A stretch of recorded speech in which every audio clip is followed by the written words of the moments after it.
take this in with you in case it does again.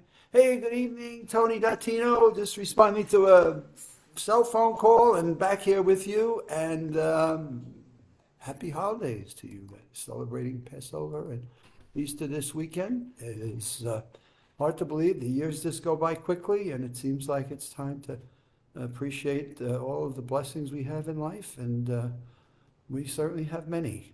So let me just give you a quick update on what I wanted to primarily talk about tonight, and then I want to cover a couple of things that we've talked about this week. First thing I want to say is through the work of the team, we've got our USA Memory Championship website updated. We've had some trying to make it easier and comply with the year 2022.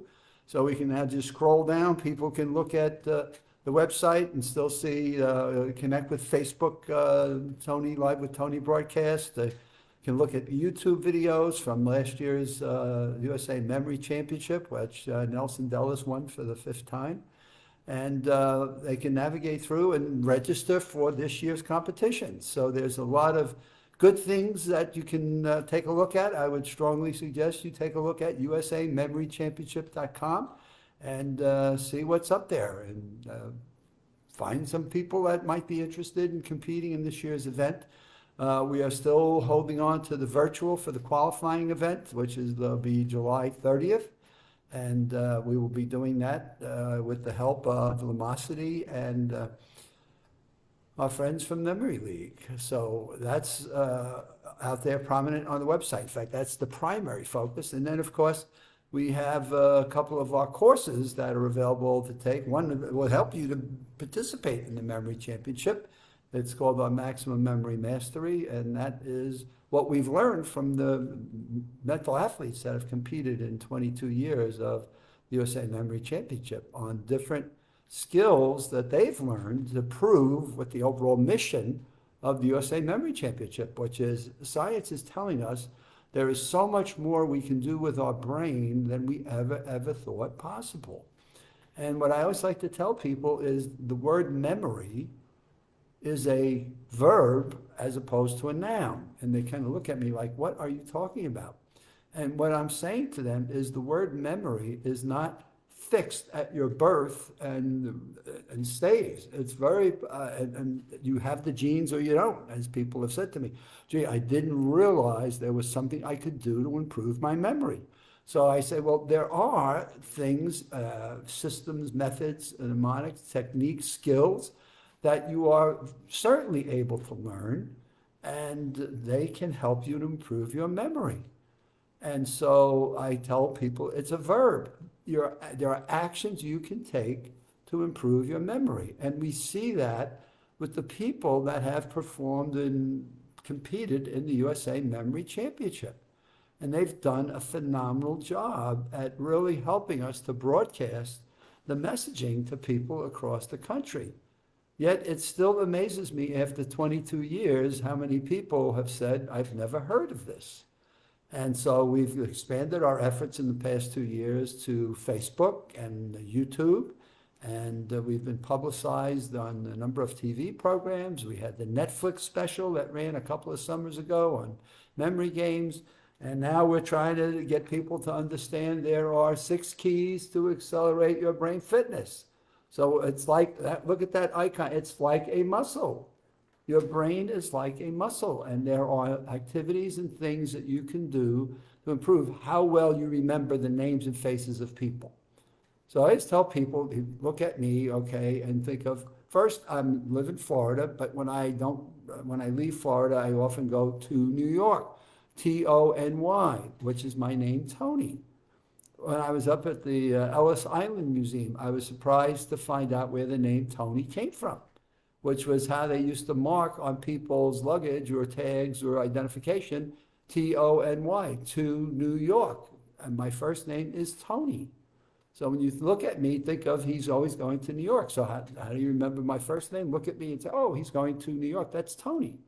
And then I say, well, look, I've got, a dot on my forehead. Just see some of these dots that we have. And I've got a few of them on my face, put it on my forehead. And he's got this dot with a golf tee. I love to play golf, a golf tee at the end of my nose. My last name is Dot T Nose. So we teach people, and our mental athletes have done a phenomenal job of remembering the names of faces of people that are in this competition, but also how they go about their day-to-day lives. And there's nothing more that people love than remembering their name. So it's a skill that's not just applicable to the USA Memory Championship, but it is also a skill that's applicable to daily life. Another one we do is a list of numbers. We have them compete for strings of numbers. So there's some numerics in that, and we teach them how to remember numbers. Now, again, I think the cell phones are dumbing us down a little bit, and so why do I need to remember any numbers at all? So I just go to my cell phone, and there they all are, and I say, yep, that's fine.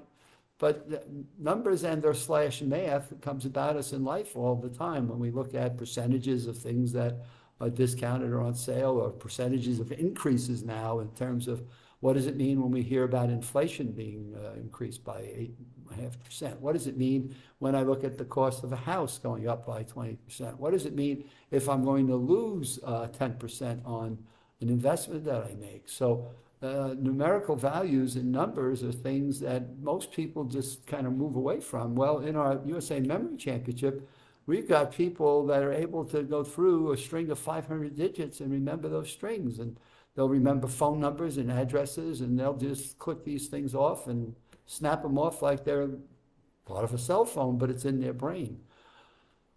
We have one of the favorite techniques I love to teach people is the loci method. It's the Roman room / Roman room loci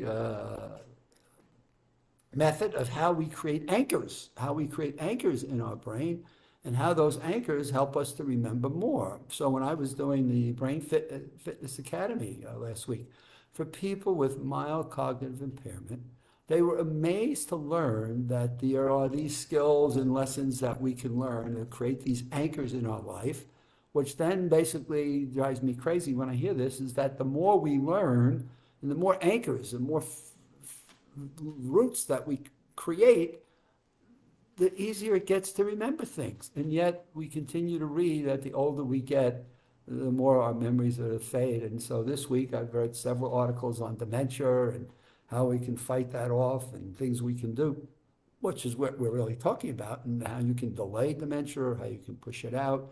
And the percentages of people that actually get it are much lower than we think. Yet it's a fear that so many people have, which then brought us to the course on the 6 keys to accelerate brain health. And you can go to our website now and get little previews of what the maximum memory is on what we've learned from mental athletes over 22 years of conducting the USA Memory Championship. And then you can take a look at the brain fitness. But these are there to help people realize there is so much more we can do with our own mental health and our own mental fitness than we ever thought possible. And what I like to share with people is when you think of the word brain, what immediately comes to mind? So if I were to throw at you, so give me 3 things that jump to your mind when you hear the word brain. By far, more than 60% of the people will come back and say memory. Memory. A second thing they do is they talk about Alzheimer's. So it's like, okay, so I think about memory, then I think about Alzheimer's.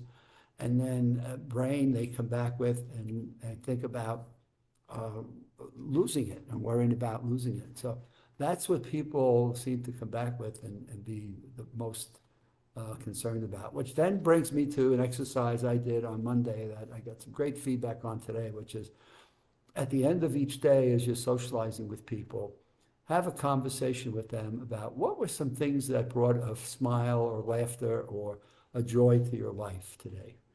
And share that with people, and do that at least 3 times a week. Boy, it'd be great if you did it every day, but what are some of the things that your family, your kids, your grandkids, your closest, your friends, the people you converse with, somebody even at a grocery store, what was something that happened during your day that made it a happy day? And so I got some feedback on that today, and one woman in particular was just awesome. And she basically said, I went home and I did that with my daughter, and it was wonderful. I got to learn some things, and she's not always the most positive person in the world. But then I had the chance to go out with her and my grandchildren a few days later, And as we were sitting at the dinner table, my daughter asked the kids, the grandkids, okay, what were some things that happened during your day today that brought a smile or an amount of joy to your life today?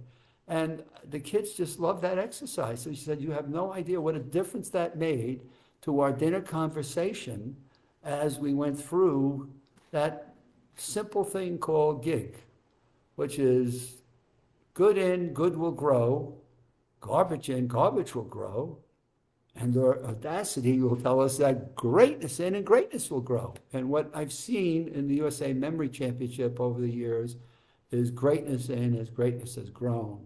It's just been fabulous to see what the men and women that have competed in that have been able to do to prove that principle. So with that, have a happy weekend, have a blessed Passover, have a blessed Sunday, Easter Sunday, and may all of you continue to be careful and safe. And we'll see you on Monday. So have a wonderful weekend, and we'll see you next week.